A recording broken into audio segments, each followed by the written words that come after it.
ఓం నమః శివాయ. ఓం నమో నారాయణాయ. ఓం శ్రీ స్వర్ణాకర్షణ కాళభైరవాయ నమో నమః. ఓం శ్రీ నరదృష్టి నివారణ కాళభైరవాయ నమో నమః.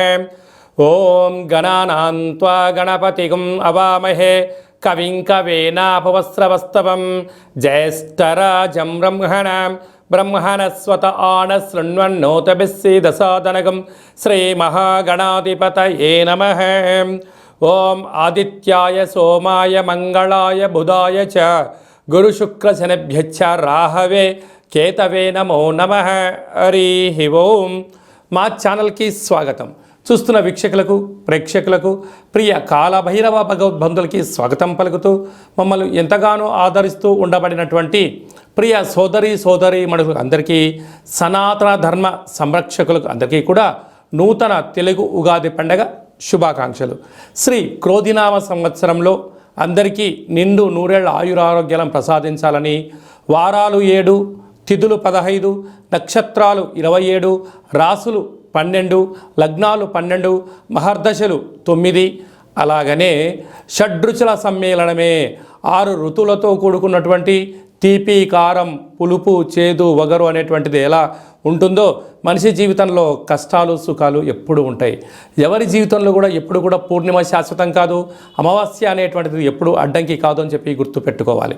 కనుక ఈ 360 రోజులు ఈ క్రోధినామ సంవత్సరంలో 30 సంవత్సరాల తర్వాత శని భగవానుడు తన సొంత గృహంలో ఉండగా వచ్చినటువంటి క్రోధినామ సంవత్సరం కావడం వలన అందరికీ నిండు నూరేళ్ల ఆయురారోగ్యాలని, విద్య, ఉద్యోగ, వ్యాపార, రాజకీయ, సేవారంగ కార్యక్రమాల్లో అన్నింటా విజయం సాధించాలని కోరుకుంటూ ఈ సంవత్సరంలో అందరికీ తెలుగు ఉగాది పండుగ శుభాకాంక్షలు.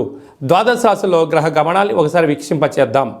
మేషరాశిలో గురు సంచార స్థితి, కన్యరాశిలో కేతు భగవాను సంచార స్థితి, కుంభరాశిలో శనిచర స్వామివారు స్వక్షేత్ర సంచార స్థితి, మీనరాశిలో రాహు సంచార స్థితితో ద్వాదశ రాశిలో గ్రహ గమనాలు ఈ విధంగా ఉన్నాయి. అలాగనే మనకు 26/4/2024 సంవత్సరంలో అనగా ఈ తెలుగు ఉగాది పండగ తదనంతరమే గురువు మేషరాశిలో నుంచి వృషభ రాశిలోకి నర్మదా నది పుష్కర సందర్భంగా గృహ మార్పు ఉందని చెప్పి గమనించాలి. ఈ క్రోధినామ సంవత్సరానికి అధిపతి రాజు అంగారకుడు.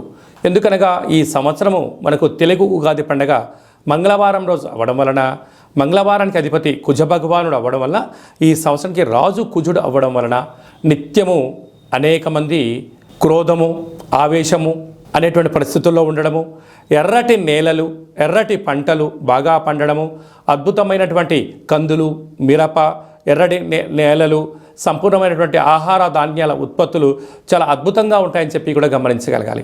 కాకపోతే ప్రజలందరూ కూడా ధర్మ మార్గంగా, ఆధ్యాత్మికంగా ఉండడము, తల్లిదండ్రులను, గురువులను, ధర్మాన్ని ఎవరైతే ఆచరిస్తారో వారికి రుణభయం, రోగభయం, శత్రుప్రయం, ప్రమాదాలు తొలగిపోతాయని చెప్పి కూడా గమనించగలగాలి.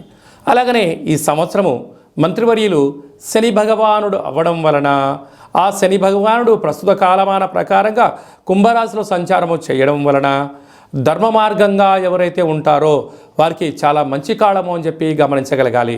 తెల్లటి నువ్వులు, విశేషమైన నీలం రంగు పదార్థాలు, పుష్పాలు, పండ్లు, పదార్థాలు, అద్భుతమైనటువంటి ధర్మ పరిపాలనగా, ధర్మంగా, న్యాయంగా, నీతిగా ఉండబడిన వారికి చాలా మంచి కాలం అని చెప్పి గుర్తుపెట్టుకోగలగాలి. ఎవరైతే అధర్మంగా ఉంటారో, అన్యాయంగా ఉంటారో, రాక్షస జీవన విధానంగా ఉంటారో, గతి తప్పిన జీవన విధానం ఎవరైతే అలవర్చుకుంటారో వారికి అనేక ఇబ్బందులు ఉంటాయని చెప్పి కూడా గమనించగలగాలి. ఈ సంవత్సరము పశుపాలకుడు కృష్ణ పరమాత్ముడు అవడం వలన గోవులు, పశువులు సమృద్ధిగా ఆయురారోగ్యాలుగా ఉండడం, మంచి పాడి, మంచి పంట, ఐశ్వర్యము, సుఖవంతమైన జీవనం ఉండడం జరుగుతుంది అని చెప్పి గమనించాలి. కాకపోతే ఈ సంవత్సరము శుక్రుడు అనేక రకాలమైనటువంటి ప్రభావం అధికంగా ఉండడం వలన అనేక మంది నిత్యము రోజు నూతన వస్త్రాలకు, బంగారు ఆభరణాలకు, వజ్ర వైడూర్యాలకు, విలాసవంతమైన జీవితాలకు, ఆధ్యాత్మిక తీర్థయాత్ర కార్యక్రమాలకి మొగ్గు చూపడం జరుగుతుంటుంది. కాకపోతే విచక్షణారహిత జీవితాన్ని పొందడానికి, మద్యమత్తు మాంసాల జీవితాన్ని పొందడానికి ఎక్కువ మంది మక్కువ చూపించే పరిస్థితి ఉంటుంది. కనుక దయచేసి అలా వెళ్లకుండా ఆధ్యాత్మికమైన చింతనతో మీరు ఉండగలిగితే ఈ సంవత్సరము అందరికీ పట్టిందల్లా బంగారం అయ్యేటువంటి యోగ్యత కనపడుతుందని చెప్పి గమనించాలి. ఈ క్రోధినామ సంవత్సరంలో మిథున రాశి వారికి ఎలా ఉండబోతుందో ఈ వీడియోలో సవివరంగా సంపూర్ణంగా తెలుసుకుందాం.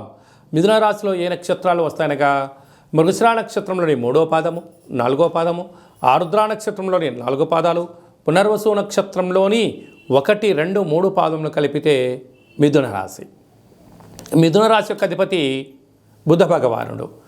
వీరికి ఈ సంవత్సరం ఆదాయ వ్యయాన్ని మనం ఒకసారి బాగా పరిశీలించినట్లయితే ఆదాయం 5, వ్యయం 5 అనగా ఎంతైతే ఖర్చు ఉందో అంతే మీరు సంపాదించబోతున్నారు అని చెప్పి మీరు గుర్తుపెట్టుకోవాలి.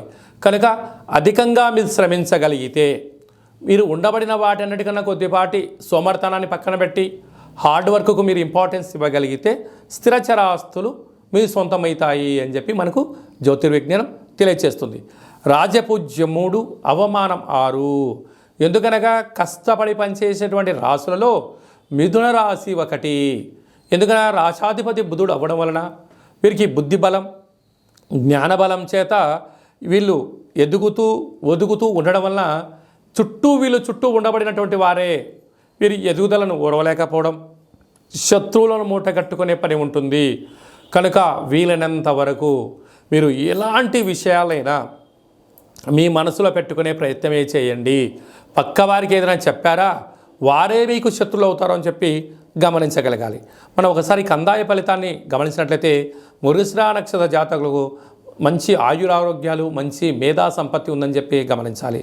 ఆరుద్ర నక్షత్ర జాతకులకు ఇక్కడ జూలై నుండి సంవత్సరాంతం వరకు అనారోగ్యమైన పరిస్థితి, మనోవేదన, ఆరోగ్య పరిస్థితి అనుకూలంగా లేదు. కనుక ఆరోగ్యాన్ని కాపాడుకునే బాధ్యత ఆరుద్ర నక్షత్ర జాతకులది అని చెప్పి గమనించాలి.